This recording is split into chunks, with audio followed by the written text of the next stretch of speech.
The Crocodile and the Hunter. A hunter went out into the countryside, far from his village, looking for food.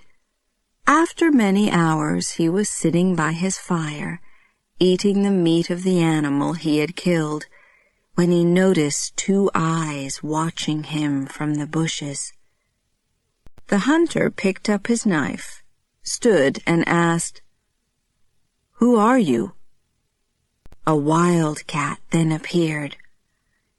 "I am Boaji," the cat said. "I can see that your skill has brought you a good day's kill. I'm afraid I haven't had such good luck, and I'm very hungry. Could you share your meat with me? If you do, I'll return your kindness in the future." The hunter shared his meat with Boaji. Boaji ate well and rested for some time by the fire. He then got up, stretched his long, thin body, repeated his promise to the hunter, and walked away into the bushes. The next day the hunter went out again. He came to a place where the wild grass grew very tall. It was difficult to see where he was going. As he was pushing through the grass, he found a crocodile. "What are you doing here?" the hunter asked the crocodile. "You should be in the water." The crocodile told the hunter his story. The night before, he had gone hunting. He had traveled too far from the river, and now he couldn't find his way back. He begged the hunter to help him. "Please show me the way back to the river. If you do this, I'll bring you 5 loads of fish." The hunter was happy to help. He tied a rope around the crocodile's foot and led him to the Niger River. At the water's edge, the crocodile thanked him. "I'm very grateful for your kindness. Now, if you untie the rope, I'll go into the river and bring you back 5 loads of fish, as I promised." The hunter waited high up on the riverbank while the crocodile dived into the dark water. After a few moments, the crocodile rose up out of the water with an enormous fish in his mouth. He swam quickly to the water's edge, came out of the river, moved slowly up the riverbank, and laid the fish in front of the hunter. He then moved slowly back down the riverbank and slid silently into the water. The hunter inspected the fish and thought, "This will make a fine meal." Soon the crocodile brought out a second load of fish. These fish were smaller, but equally fine-looking. He laid this load lower down the riverbank. The hunter came down and carried the load higher, laying it down next to the big fish. The crocodile then returned with a third enormous load of fish, saying, "Oh dear, this is heavy." This time, he left the load at the water's edge. The hunter came down, took hold of the load, and pulled it further up the riverbank. The crocodile appeared again with a fourth load, saying, "I'm beginning to feel quite tired, but aren't these beauties?" He then laid the load in the shallow water near the riverbank. The hunter came down, picked the fish up out of the water, and carried them high up the riverbank to where the first 3 loads were. Finally, after some time, the crocodile returned with the 5th load of fish, which he laid at the edge of the deep water. He called to the hunter, "I'm afraid I have no more energy. I just can't bring these any further. I hope you don't mind." The hunter came down from the riverbank, walked through the shallow water, and came to the edge of the deep water.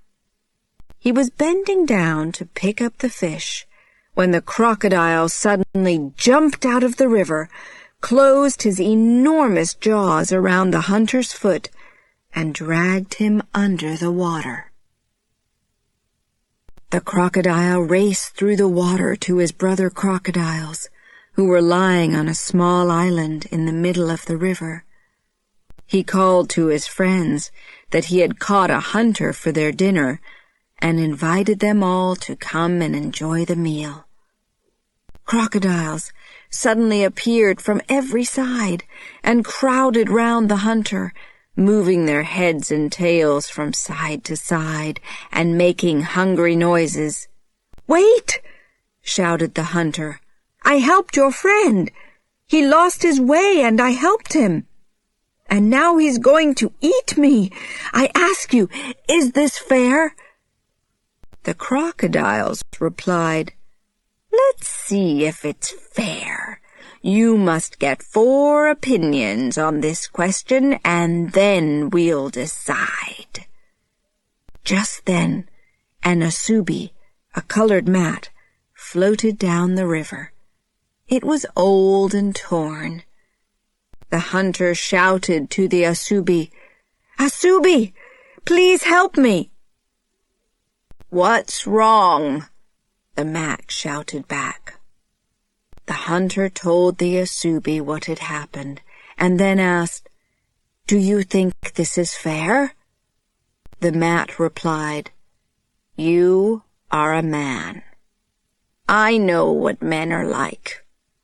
When a mat is new and can be used for many things, they respect it and care for it. They keep it clean and put it away carefully when they have finished using it. But when a mat is old, they forget that it used to be their friend. They throw it away. They throw it into the river. You ask me if life is fair. Life is not fair. You will be fortunate if the crocodile treats you as well as men have treated me." The mat floated away down the river. The crocodile turned to the hunter and asked, "Did you hear that? Did you hear what the asubi said?" Then an old torn piece of cloth came floating down the river. The hunter cried, "Cloth, please help me." "What's wrong?" the piece of cloth shouted back. The hunter told the piece of cloth what had happened, and then asked, "Do you think this is fair?" The piece of cloth replied, "You are a man. I know what men are like. While a cloth is young, bright, and colorful, they wrap it around their bodies. They believe that the beauty they see in the mirror is their own and not the cloth's. They say, 'Look at me. See how beautiful I am.' But it is the cloth that is beautiful, not them. And the people know this, although they will not admit it, because they fold the cloth up carefully to keep it beautiful when they are not using it. But as soon as the cloth is old, they forget how it used to make them beautiful. They throw it in the river. You ask me if life is fair. Life is not fair.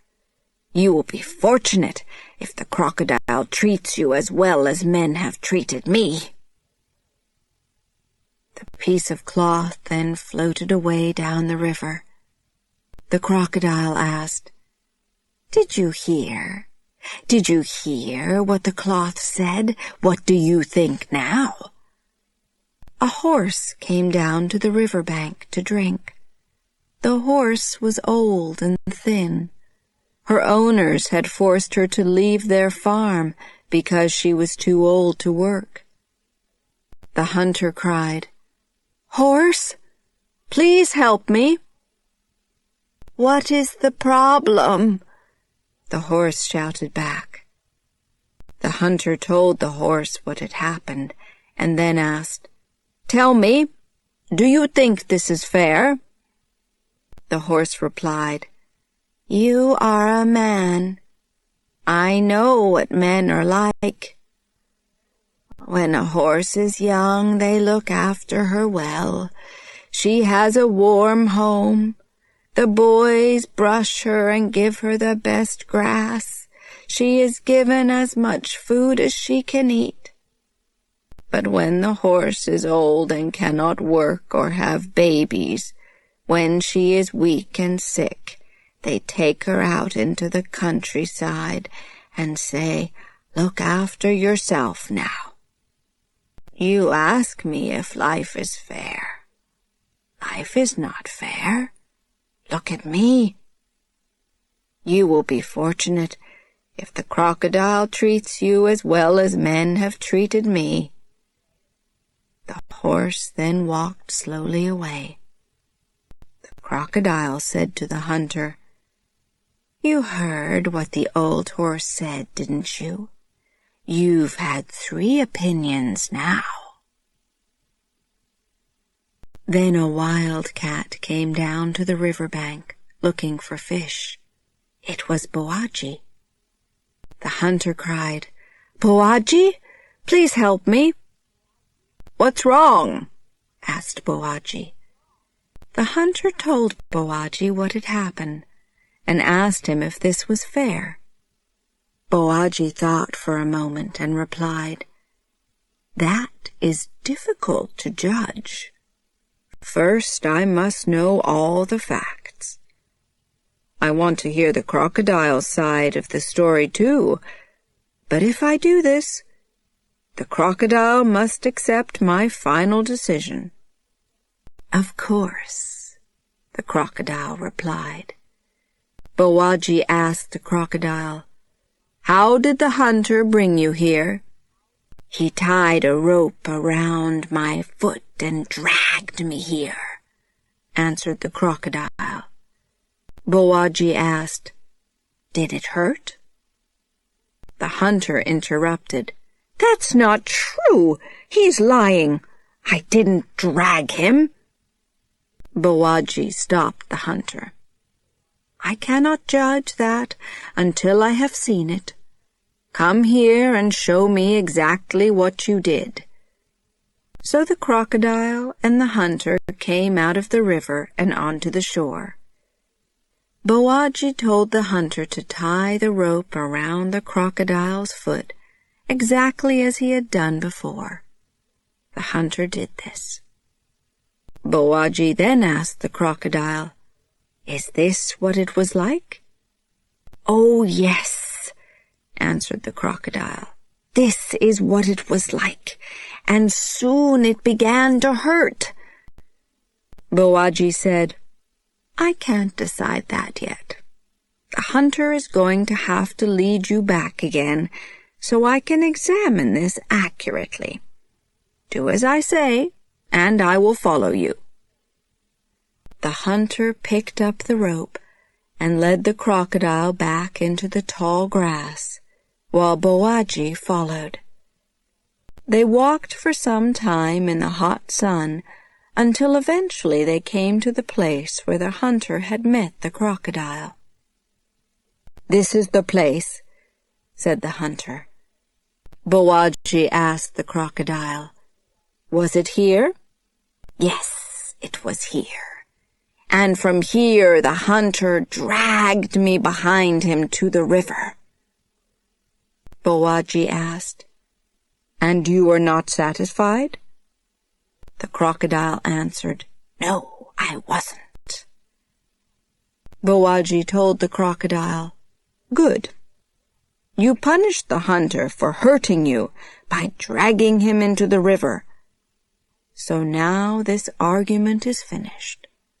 To avoid more quarrels of this kind, the hunter must untie the rope and leave you here in the tall grass.